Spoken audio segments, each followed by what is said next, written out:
theatre চলি থাকোঁতে ভয়ংকৰ ঘটনা সংঘটিত হৈছে ৰাজলক্ষ্মী থিয়েটাৰত সংঘটিত হৈছে সেই ঘটনা মঞ্চৰ পৰা অভিনেত্ৰীয়ে চিঞৰি উঠিল দৃশ্য দেখুৱাইছো এক্সক্লুসিভ দৃশ্য কি হৈছিল ৰাজলক্ষ্মী থিয়েটাৰত এই মুহূৰ্তত আমি সেই দৃশ্য আপোনালোকক দেখুৱাইছো ৰাজলক্ষ্মী থিয়েটাৰত থিয়েটাৰ আজি নাটক চলি থকাৰ সময়তে ৰাজলক্ষ্মী থিয়েটাৰৰ নাটক চলি থকাৰ সময়তে এই ঘটনা সংঘটিত হৈছে এই মুহূৰ্তত আমি সেই দৃশ্যটো আপোনালোকক দেখুৱাইছো ৰাজলক্ষ্মী থিয়েটাৰৰ নাটক চলি থকাৰ সময়ত ভয়ংকৰ ঘটনা সংঘটিত হৈছে এই ঘটনা অসমৰ কোনটো প্ৰান্তত সংঘটিত হৈছে সেয়া জনোৱাৰ পূৰ্বে কি হৈছিল সেয়া আমি আপোনালোকক এই মুহূৰ্তত দেখুৱাইছো আৰু তাৰ লগতে আমি উল্লেখ কৰিব বিচাৰিছো যে ৰাজলক্ষ্মী থিয়েটাৰত এই ঘটনা সংঘটিত হৈছে আজি আৰু ঘটনা সংঘটিত হৈছে মাত্ৰ কেইটা মিনিটৰ পূৰ্বে এই মুহূৰ্তত কি হৈছে দেখুৱাব বিচাৰিছো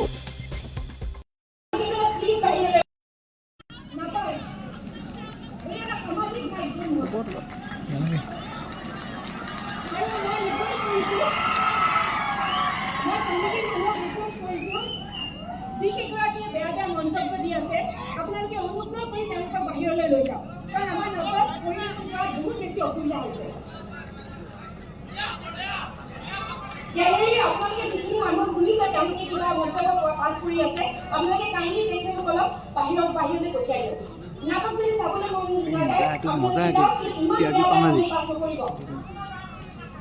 চবৰে বাই শুনি আছে ইয়াত আছে নে আপোনালোক ব্যস্ত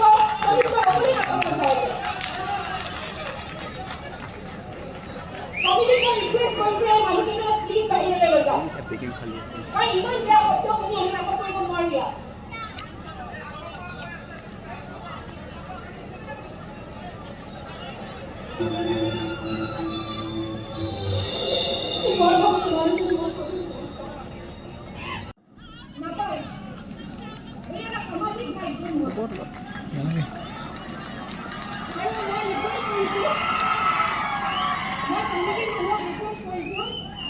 যিকেইগৰাকীয়ে বেয়া বেয়া মন্তব্য দি আছে আপোনালোকে অনুগ্ৰহ কৰি তেওঁলোকক বাহিৰলৈ লৈ যাওক কাৰণ আমাৰ নাটক পৰিৱেশ বহুত বেছি অসুবিধা হৈছে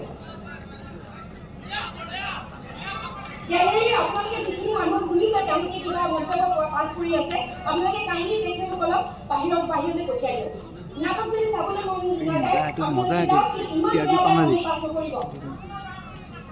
চবৰে বাই শুনি আছে ইয়াত আছে নে আপোনালোক উল্লেখ্য যে মৰিগাঁৱত ৰাজলক্ষ্মী থিয়েটাৰ চলি আছিল আৰু ৰাজলক্ষ্মী থিয়েটাৰৰ নাটকত এনেকুৱা পৰিস্থিতিৰ সৃষ্টি কৰিছিল গেলাৰীৰ পৰা একাংশই অট্টহাস্য কৰিছিল আৰু সেই সময়তে অভিনেত্ৰী কল্পনা কলিতা অতিষ্ঠ হৈ পৰিলে আৰু যাৰ বাবে মঞ্চৰ পৰা ক'বলৈ বাধ্য হ'ল মঞ্চৰ পৰা আহ্বান জনালে কমিটিক আহ্বান জনাবলগীয়া বাধ্য হ'ল কমিটিক ক'বলৈ বাধ্য হ'ল যে এই পৰিস্থিতি নিয়ন্ত্ৰণ কৰক আৰু যিসকলে অভদ্ৰামী কৰে যিসকলে অভব্য আচৰণ কৰে যিসকলে থিয়েটাৰৰ নাটক নাচায় তেওঁলোকে পৰিস্থিতি বেয়া কৰিবলৈ চেষ্টা কৰে সেইসকলক নীতি শিক্ষা দিলে সেইসকলক বুজনি দিলে অভিনেত্ৰী কল্পনা কলিতাই উল্লেখ যে নাট্য দলটিয়ে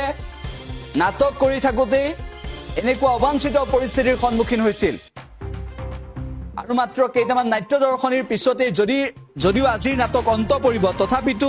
অভিনেত্ৰী কল্পনা কলিতাই এনেদৰে সকলোকে বুজনি দিবলৈ চেষ্টা কৰিলে মৰিগাঁৱত হৈছে এই ঘটনা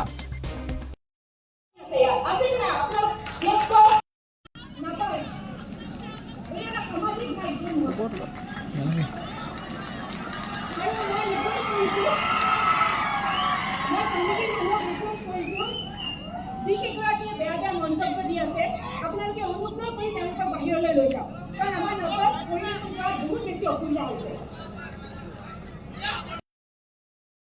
আমাৰ এগৰাকী প্ৰতিনিধি আছে হিমাংশু সেই স্থানত হিমাংশু যিহেতু কল্পনা কলিতাই সকলোকে বুজনি দিবলৈ চেষ্টা কৰিলে গেলাৰীৰ পৰা চিঞৰিছিল আৰু এনেকুৱা আচৰণ নকৰিবলৈ কৈছিল কেনেকুৱা হৈছিল আচলতে ঘটনাটো হয় পৰিস্থিতি মানে অশ্লীল শব্দ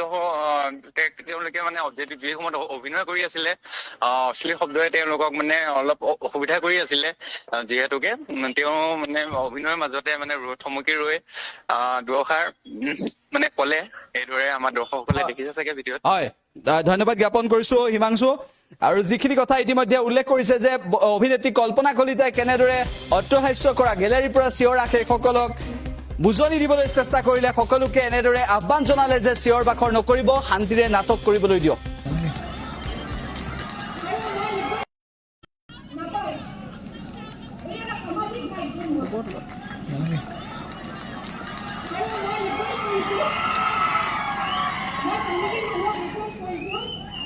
যিকেইগৰাকীয়ে বেয়া বেয়া মন্তব্য দি আছে আপোনালোকে অনুগ্ৰহ কৰি তেওঁলোকক বাহিৰলৈ লৈ যাওক কাৰণ আমাৰ নাটক পৰিৱেশন কৰাত বহুত বেছি অসুবিধা হৈছে গেলেৰী আপোনালোকে যিখিনি মানুহ শুনিছে তেওঁলোকে কিবা মন্তব্য পাছ কৰি আছে আপোনালোকে কাইণ্ডলি তেখেতসকলক